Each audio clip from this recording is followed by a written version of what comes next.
बिस्मिल्लाहिर्रहमानिर्रहीम। आप सब कैसे हैं? उम्मीद है सब खैरियत से होंगे। आज मैं बना रही हूँ आलू बैंगन और हरी प्याज की मज़ेदार सालन। तो आलू बैंगन तो आप भी बनाते होंगे अपने तरीके से और अच्छे बनाते होंगे, लेकिन आप मेरी रेसिपी को फॉलो करेंगे तो जो लोग आलू बैंगन खाना पसंद नहीं करते वो भी शौक़ से आलू बैंगन खाएंगे।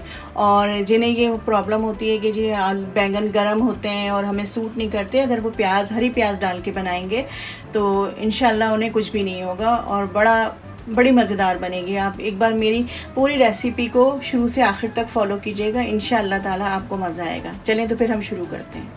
ये मेरे लिए 1 पाव आलू है और ये आधा किलो मेरे पास बैंगन है, जिन्हें मैंने इस तरह काट लिया है, और आलू मैंने इस तरह काटे हैं। और ये मेरे पास प्याज है, तो इसमें से मैं जो हूँ आधी प्याज ऐड करूँगी, बिल्कुल बारीक चॉप की हुई है। और ये अदरक लहसुन है 1 टेबल स्पून, नमक आप अपने टेस्ट के हिसाब से डालिएगा। और ये कुटी मिर्चें हैं 1 टेबल स्पून, और 1 टेबल स्पून से थोड़ा कम यानी कि हाफ़ टेबल स्पून लगा लें आप। ये हल्दी है मेरे पास, ये मेरे पास ज़ीरा है, और ये मेरे पास कलौंजी है। ये मैं जब डालूँगी तो आपको बता दूँगी कितनी मकदार में मैं डाल रही हूँ। और ये जो है एक कप से थोड़ा कम मेरे पास कुकिंग ऑयल है। और ये 2 मीडियम टमाटर हैं जिन्हें बिल्कुल बारीक चॉप कर लिया है। ये 4 हरी मिर्चें हैं, 2 नींबू हैं। 1 नींबू है उसको बड़े साइज़ का, अगर आप चाहें तो आप आधा ले लें, जितनी आपको खटास अच्छी लगती है आप उस हिसाब से डाल लें। और ये 4 मेरे पास हरी प्याज थी, जिनका वाइट वाला हिस्सा मैंने नहीं काटा, ये हरा वाला हिस्सा मैंने काट लिया है। तो चलें हम बनाना शुरू करते हैं। मैंने फ्लेम ऑन कर दिया है। अब मैं इसके अंदर ये कुकिंग ऑयल डाल दूँगी। कुकिंग ऑयल ज़्यादा कम अपने हिसाब से आप डाल लीजिएगा। मैं भी थोड़ा सा इसका इतना बचा रही हूँ, 1 टेबल स्पून जितना। ऑयल गर्म होता है तो मैं इसमें ज़ीरा ऐड कर दूँगी। ये 1 टीस्पून है, 1 टीस्पून ज़ीरा डाल दिया मैंने। और हाफ़ टी-स्पून जो है मैं कलौंजी ऐड कर रही हूँ। कलौंजी के फ़ायदे तो आप सबको पता ही हैं कितने हैं, अपने खाने में ज़रूर शामिल किया करें। एक सुन्नत भी है इसे खाना कलौंजी को, और दूसरा ये सेहत के लिए बहुत अच्छी है। ये देखें 1 टेबल स्पून है, ये मैं भर के 4 डाल दूँगी इसमें ना प्याज की, बिल्कुल बारीक चॉप किया हुआ प्याज है।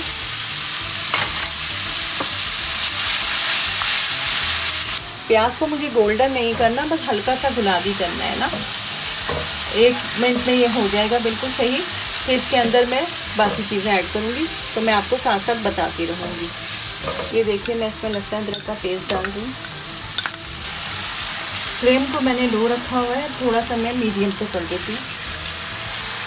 और इसी दरमियान में मैं ये आलू ऐड कर दूँगी।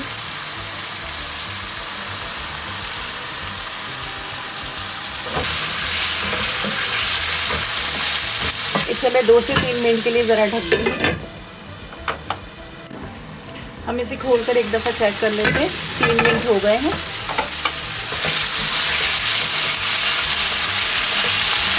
अब मैं इसके अंदर ये हल्दी ऐड कर दूँगी। नमक आप अपने टेस्ट के हिसाब से ही डालिएगा, जितना आप लोग खाना पसंद करते हैं। मैं 1 टेबल स्पून डाल रही हूँ। और ये कुटी मिर्चें हैं 1 टेबल स्पून, ये मैं ऐड कर रही हूँ। इस टाइम पे मैं थोड़ा सा पानी ऐड करूँगी ताकि मेरे मसाले ना जले।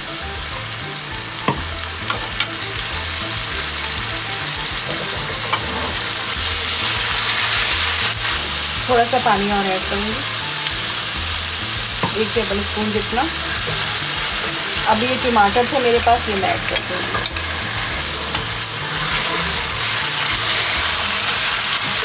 फ्लेम को मैं थोड़ा सा लो कर दूँगी। और ये जब तक हमारे ये टमाटर मेल्ट नहीं होते हम इसे ढककर पकाएंगे। चलें हम चेक कर लेते हैं।